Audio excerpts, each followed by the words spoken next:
Hello, Amber Michelle here, and today I wanted to do a little video while it's still somewhat fresh or pretty fresh in my head about my experience so far with sterilization surgery. Yes, you heard me right.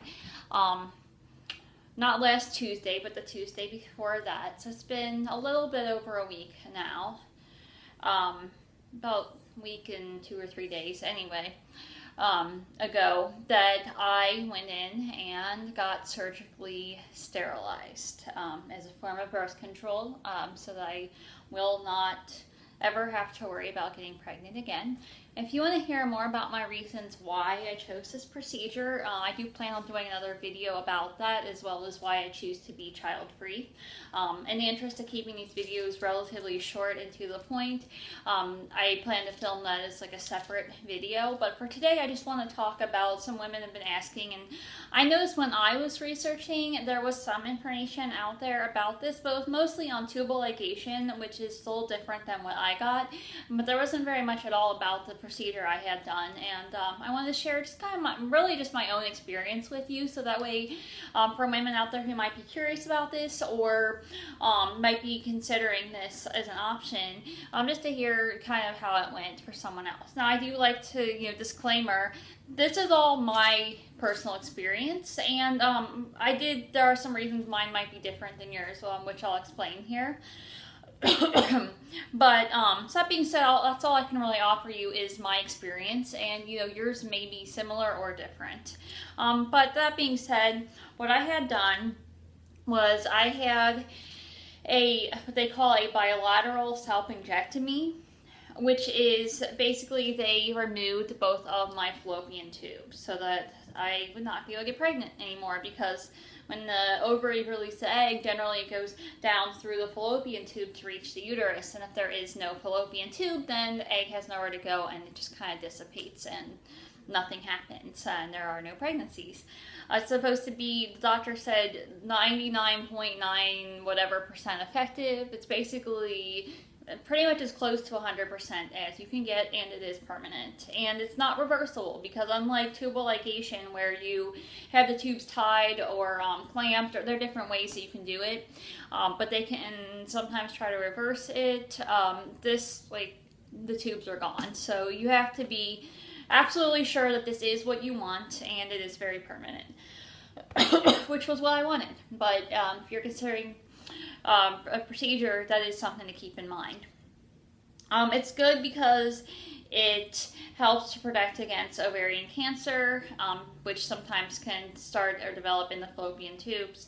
And also it helps prevent ectopic pregnancies from occurring, which is if you have, this is known more for tubal ligation surgery, getting your tubes tied, or sometimes with IUDs, this can be a risk, or there are different types of birth control, is that you're not likely to get pregnant, but if somehow you do manage to become pregnant, it's way more likely to become an ectopic pregnancy, meaning that the fetus develops outside the uterus, generally in the fallopian tubes. And not having fallopian tubes it kind of takes away from that risk. So I liked that as well. So that's what I had done. I also had, just so you know, I also had a Novasure endometrial ablation, which is where they remove the endometrial lining from your uterus. And this was because it's generally done for women with endometriosis, which I have been diagnosed with, although I didn't know that I had it before, to help with bad periods and things. The initial reason, before I had found out about the endometriosis that I have, the initial reason I got it was because I had heard that one of the top complaints of women after getting tubal ligation or sterilization type of surgery was that they had worse periods, and a lot of times would end up going on the depot shot or hormones to stop the periods. And one of my reasons for getting sterilization as opposed to other birth control was to not be on hormones. That being said, I did get that with it as well, just to kind of help prevent me having worse periods, although the ablation is said to make a lot of women have no periods at all ever again, or very minimal light periods. So I was fine. I was like, okay, sign me up for that too. I'm already getting the surgery done anyway, I might as well do that and just improve my quality of life even more. And I'll have to talk more about that later because I just had it done recently, so I can't really say much as way of periods. I was supposed to have one period so far, and I haven't really had it, so no complaints there. But that's another video for another time about the kind of more about the ablation. But anyway, so just so you know, those are kind of like some different things about my experience. I also, due to endometriosis, they end up giving me a shot called Lupron on top of that, so that might have exacerbated some of the symptoms and things I was feeling after surgery that you probably won't have unless you have some need to have it like I did. But okay, so for the surgery, I guess while we get started, I keep an eye on time because I have to be somewhere in a bit. But to get started, I guess I was trying to make a decision. I knew that I wanted something non-hormonal and at least fairly permanent and reliable as far as birth control, because I know that I do not want to have babies. If I were to become pregnant, I would be absolutely devastated. That's just the boat that I'm in, and I know that about myself. So I was kind of going back and forth between the non-hormonal copper IUD and the sterilization surgery as the options. I went to Planned Parenthood and had a consultation with a practitioner there who I've worked with before about those options. They gave me much information on IUDs, as well as referred me to, they gave me a list of doctors that you can do the surgery in the area, and one particular they put a star next to and said he's really good and that he does take my insurance. So I kept going back and forth and back and forth, and eventually I decided, well, I'm going to go ahead and call this doctor and just have a consultation, find out more about it. Of course, I did do my own research too, which I really recommend that anyone that's considering doing this or any procedure, that you do your own homework, do your own research, and then also consult your doctor on top of that. But don't just rely on your doctor. Like, get your own information straight too, and then have your own research in conjunction with working with the doctor. And I did the consultation and we talked about it, and after kind of getting more information about this procedure, I kind of went home, slept on it, woke up, and decided finally, after so much deliberation, that yes, this is what I want to do, is sterilization. So I scheduled it. I had to sign a consent form, and I had to wait 30 days because of my insurance before I could schedule it. So I did that. Unfortunately, this was mostly due to ablation, but I had to do like way more doctor appointments than I even ever wanted to do. But you know, and that was not fun. I can talk more about that at a later time too, but the tests, the appointments, mostly for the ablation, I did not enjoy at all, but I did those and I got through that.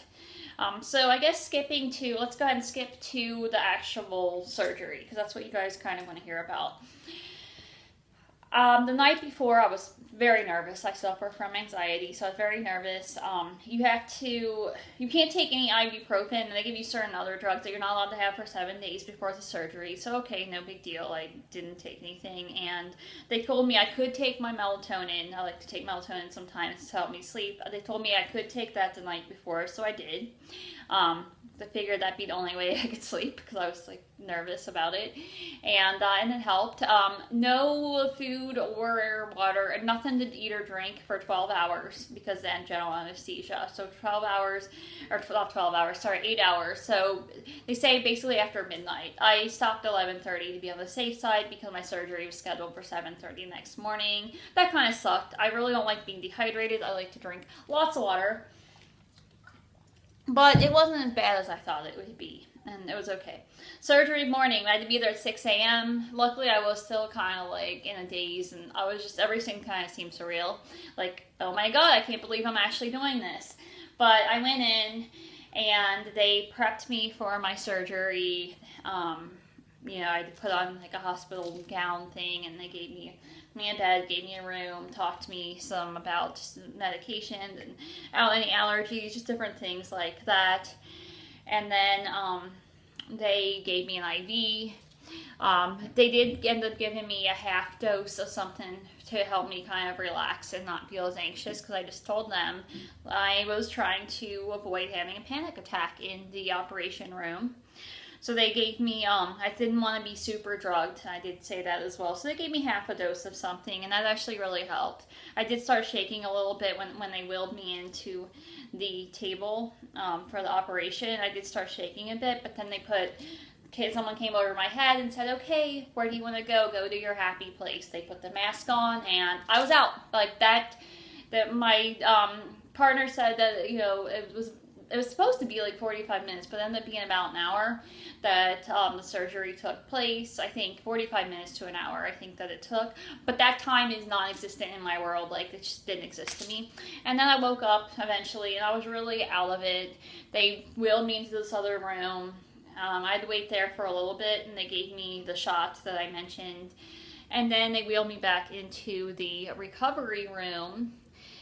And then my fiance was allowed to come back in. I had to stay there for a little bit. They gave me some Oxycontin to take, which made me really, really feel doped up, like crazy doped up.